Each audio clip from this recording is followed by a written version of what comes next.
Hola, bendiciones. Uno de los temas que hoy trataremos es acerca de la liberación final, total, del pueblo de Israel. Se trata del milagro de la partición del mar. Cuando el mar se abrió, es exactamente el momento de la gran liberación de Dios para el pueblo israelita. La Biblia dice que ellos salieron de Egipto con la mano poderosa de Dios, después de que el Señor envió 10 plagas muy fuertes, muy poderosas. Cada una de esas plagas era un milagro muy especial de Dios a favor de su pueblo. El pueblo de Israel no tenía nada más que hacer que esperar en el Señor.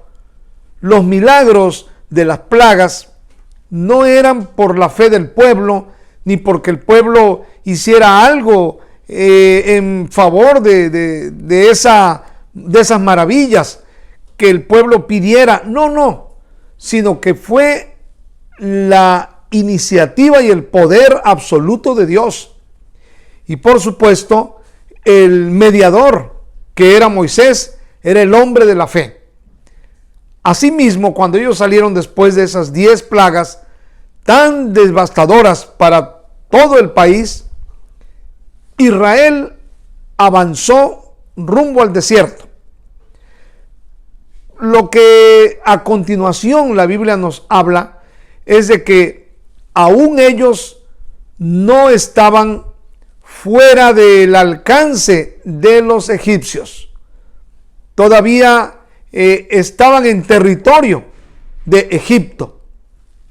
Ese terreno que se extendía hasta el mismo desierto, todavía no lo abandonaban por completo. Fue ahí precisamente a donde ocurrió la señal, una de las señales más poderosas que Dios hizo a favor de la libertad del pueblo de Israel. De modo que la apertura del mar fue la consumación de la libertad del pueblo de Dios. Antes de todo esto, es bueno comentar lo que sucedió antes de que el mar se abriera. En primer lugar, las instrucciones de Dios hacia el pueblo de Israel a través de Moisés fueron las siguientes. Israel iba marchando, iban caminando ya rumbo al desierto. Entrando ya en el desierto, de pronto Dios le da una instrucción a Moisés. Una instrucción que al parecer del pueblo era, y del mismo Moisés, era algo fuera de lo que se esperaba. Dios tenía su plan y la instrucción fue: den vuelta en el desierto. Es decir, como que Dios les ordenó hacer una especie de un retorno, como formando una U, aparentemente como para regresar a Egipto. Pero el plan de Dios era que ellos hicieran como que estaban retornando, y los fue a ubicar el Señor. Fueron rodeando toda esa parte del desierto y los fue acercando rumbo al mar. El mismo Dios hizo ese plan.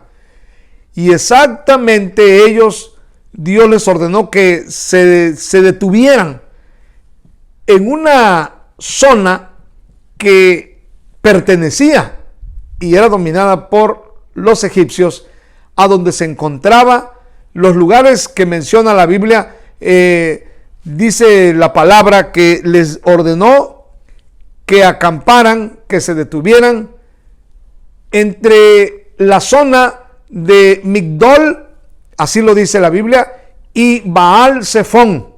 Baal-Zephón era la zona dedicada al ídolo, a donde estaba el ídolo, de los ídolos más venerados por los egipcios. Baal-Zephón era un ídolo que ellos veneraban, y frente a ese sitio a donde tenían ese ídolo, ellos se enfilaron caminando.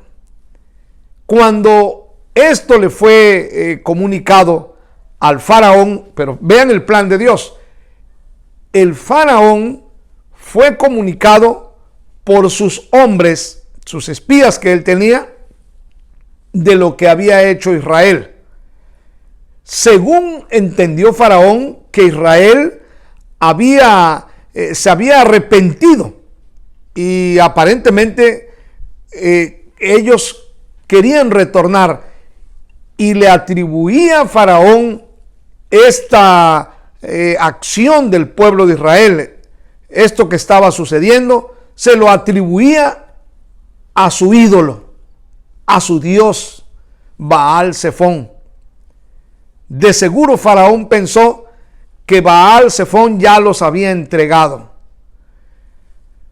Posteriormente, lo que con esto se logró era que el plan de Dios consistía en que Faraón fuese endurecido en su corazón, tomase una actitud de venganza, porque el pueblo se había escapado, se había huido, lo había dejado salir libre por esa presión de la última plaga, de la muerte de los primogénitos.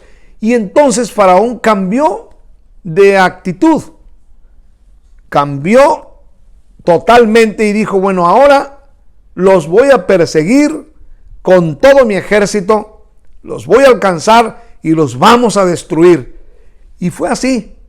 Cayó solito con todo su ejército en la trampa, porque salió a perseguirlos con toda su caballería. La Biblia habla que todo el ejército élite del faraón persiguió al pueblo de Israel. Salieron a la caza para destruirlos, darles alcance y despedazarlos.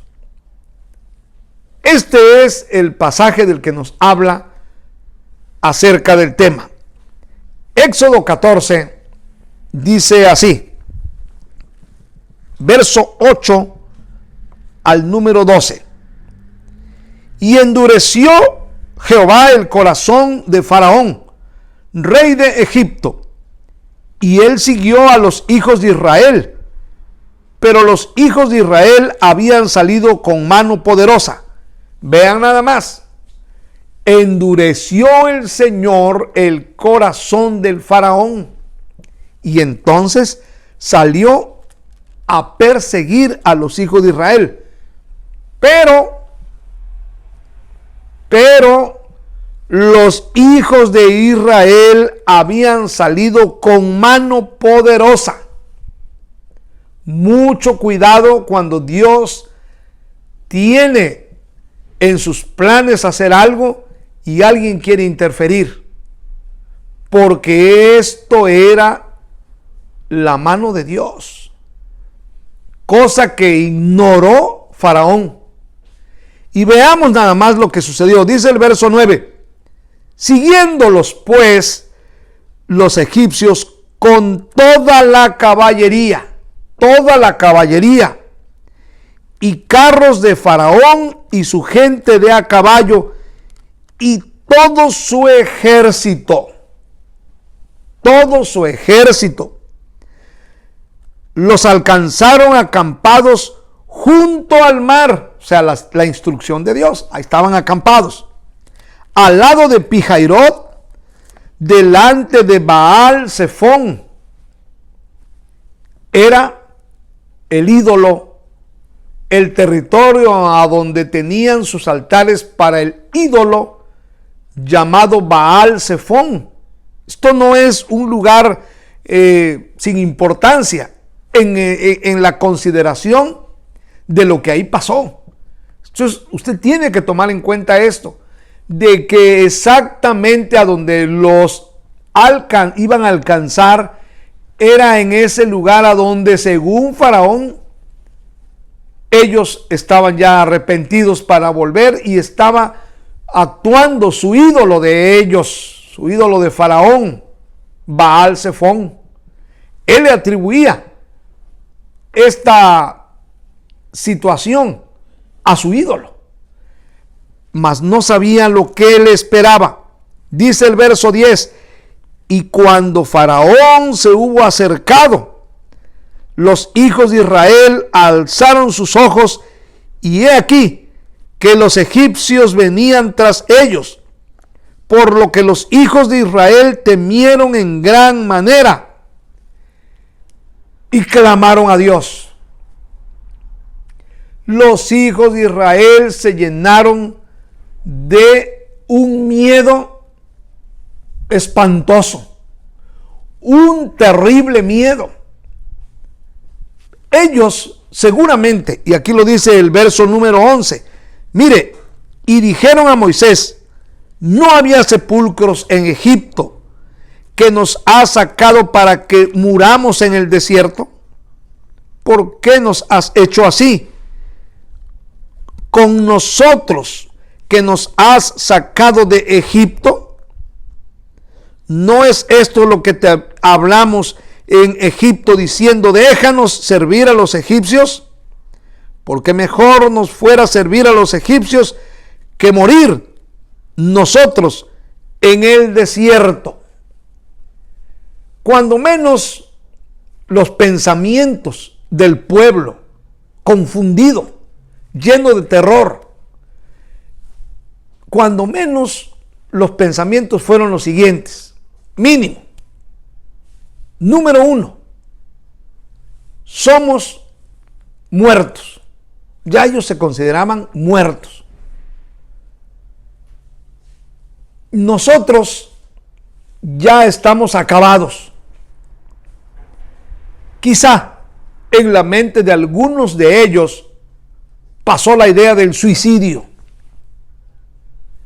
Era incalculable el número de tropas que iban todos armados de los egipcios y eran despiadados.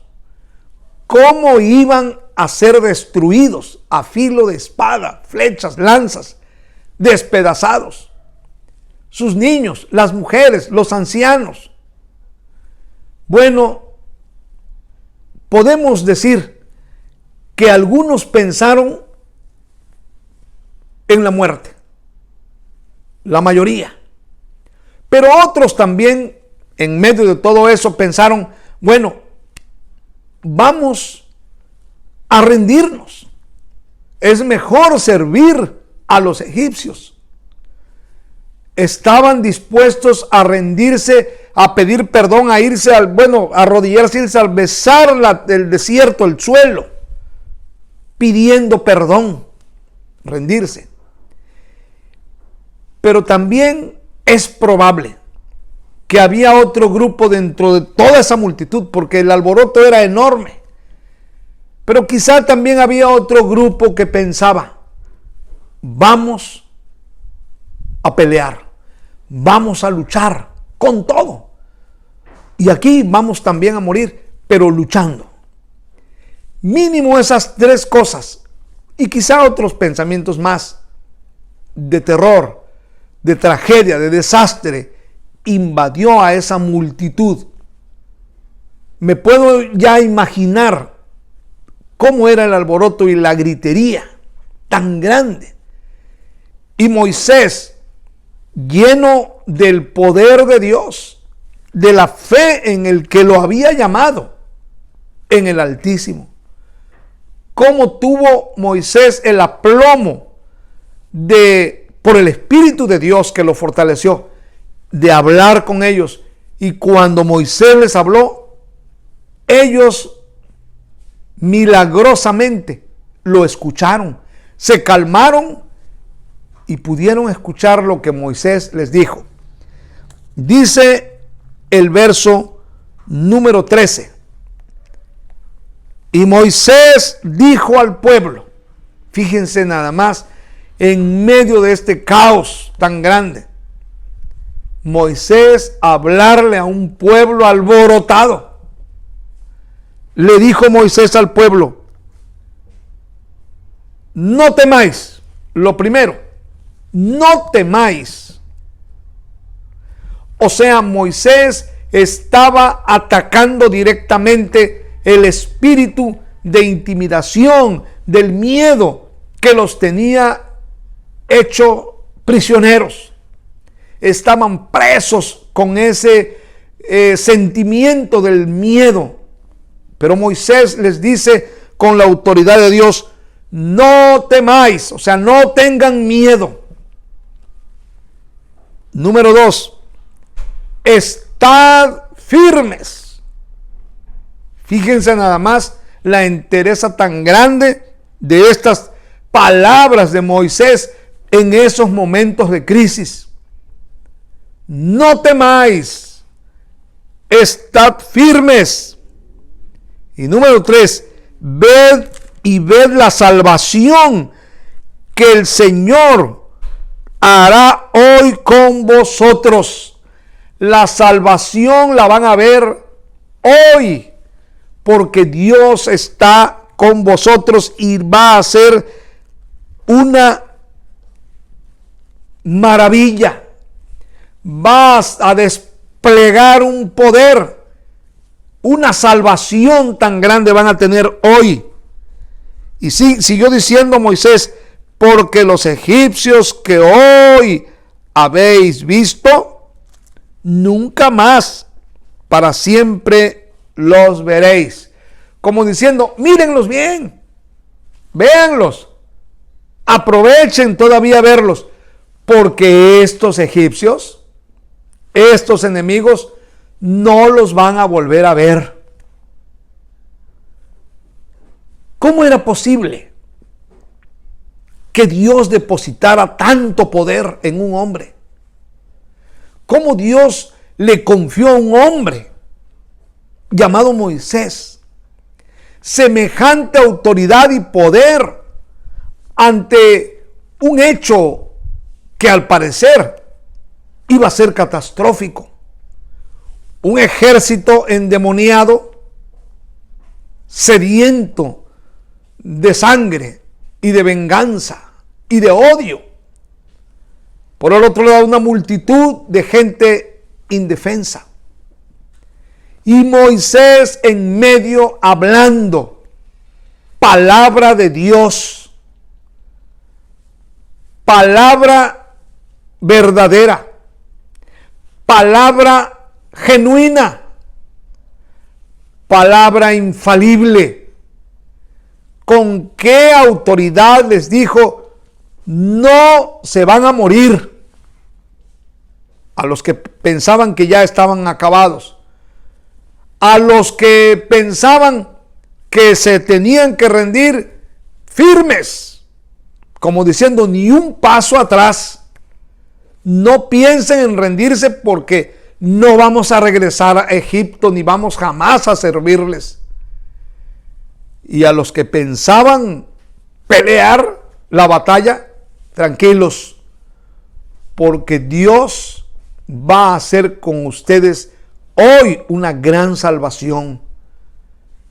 Y les dice, estad quietos. Dice el número 13, dice el 14, Jehová peleará por vosotros, o sea, el Señor, el Eterno, el Todopoderoso. Él peleará por vosotros. No hay necesidad de que ustedes enfrenten la batalla, porque el que va a pelear la batalla por vosotros es el Señor, nuestro Dios. Y vosotros estaréis tranquilos. Yo le pido a Dios con todo mi corazón que nos ayude a entender este mensaje, esta parte de la Escritura. ¿Cómo podemos tener la tranquilidad la seguridad, la firmeza, la entereza, el valor en lugar del temor, o sea, del miedo, en momentos difíciles, en momentos tan críticos. No hay un registro de una situación en la que haya estado un pueblo como estuvo Israel aquí. Faraón pensó, ya los tengo encerrados, mi Dios me los entregó, su Dios Baal-Zephón. Están atrapados en el desierto y por el otro lado del mar. No tienen para dónde ir. Los pensamientos del mundo, los pensamientos de los hombres que no conocen a Dios, más bien los planes de Satanás, no cuentan, porque Satanás es terco. No toman en cuenta que está el poder de Dios de por medio, y que cuando Dios tiene sus planes para con una persona, para con una familia, para con un pueblo, no va a pasar nada de lo que aparentemente se cree que va a pasar, sino que lo que se hará es la voluntad de Dios. De esta manera nosotros hoy también tenemos que tomar esta parte de la Escritura para hacer crecer nuestra fe y nuestra confianza en el Señor. Cuando Dios tiene planes, y mira que sí los tiene, los planes de Dios para tu vida, los planes de Dios para tu familia, para todos los que hemos venido al Señor, no hay nadie que se quede fuera de los planes de Dios cuando ha venido al Señor. Él lo dijo: ninguno de los que viene a mí lo echo fuera. Él tiene lugar para todos los que vienen a Él. De la misma manera, hoy, así como Israel fue defendido por el poder de Dios, porque la palabra sigue diciendo, y puede usted leerlo en su casa, todo el capítulo 14 para que vea, y el 15 también para que vea, cómo el Señor en el mero momento ya cuando llegó la angustia más grande, porque los egipcios siguieron avanzando, entonces Moisés recibió las instrucciones del Señor. Moisés, toma tu vara y vas a dividir el mar. Vas a ordenarle a la mar que se abra. La historia de esta porción bíblica todos la conocemos. No hay nadie que ignore lo que sucedió en esa ocasión. La columna de fuego que iba guiándolos, de momento, por instrucciones de Dios, se colocó atrás de ellos para que los egipcios no los alcanzaran. Y por más fuerte que iban ellos en sus caballos, la columna de fuego no los dejaba acercarse. De esta manera, el plan de Dios era que Faraón siguiera a Israel hasta cruzar el mar. Y entró Faraón con todos sus carros, siguiendo a Israel. Pero cuando Israel salió de todo ese tramo, ya a tierra firme, entonces Moisés, por órdenes del Señor, volvió a cerrar el mar, quedando atrapados los egipcios con todos sus ejércitos. La Biblia dice que hasta el mismo Faraón ahí también pereció. Queridos, todo esto nos enseña hasta dónde no conocemos el poder de Dios, hasta dónde puede llegar. ¿Qué cosa hará Dios por un hombre, por una mujer, por una familia, por un pueblo que confía en Él, que espera en Él, que está en sus promesas, que está esperando siempre y confiando en Él. ¿Cuánto puede hacer nuestro Dios por nosotros? Yo creo y considero que en los tiempos más difíciles, no importa, para Dios no hay crisis, para Dios no hay imposibles, no hay montaña que para Él signifique un obstáculo, no hay tormenta que para Él signifique que no pueda calmarla, no hay nada que pueda estorbar su santa voluntad, su mano poderosa, su divino espíritu. No puede ser estorbado ni perturbado por nada. Yo en esta hora quiero orar por ti y orar por todos aquellos que ahora han confiado en el Señor y esperan en Él. Dios eterno, te doy gracias por todas las cosas que tú has hecho, por todas las cosas que estás haciendo ahora mismo y por todas las cosas que harás. No hay imposible para ti, Señor. Y en el nombre de Jesús, nuestro glorioso Redentor, te ruego, Señor, porque ante la situación que alguien enfrente ahora mismo, Señor, está tu poder, están tus promesas que son fieles, está, Señor, tu fidelidad que es inmensamente grande. Por lo tanto, hoy, Señor, yo te ruego por liberación, por salvación, por sanidad, Dios mío, salvación del alma, del cuerpo y aún de todos los problemas en que alguien que hoy está confiando en ti esté envuelto, Señor. Rompe cadenas, quiebra yugos, Señor. Rompe también toda circunstancia que tiene, Señor, detenidas las bendiciones para aquellos que esperan en ti.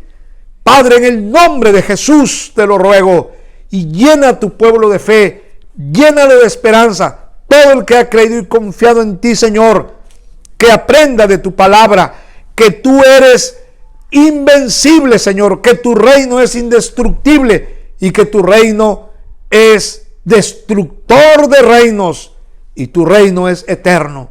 Padre, en el nombre de Jesucristo, el príncipe del reino celestial, nuestro glorioso Salvador, te alabamos y te damos gracias, Señor, y declaramos fe para tu pueblo ahora mismo en el nombre de Jesús. Amén y amén. Grande es nuestro Dios, a Él toda la gloria, toda la honra y la alabanza, y su santo nombre sea santificado y glorificado ahora y siempre. Amén.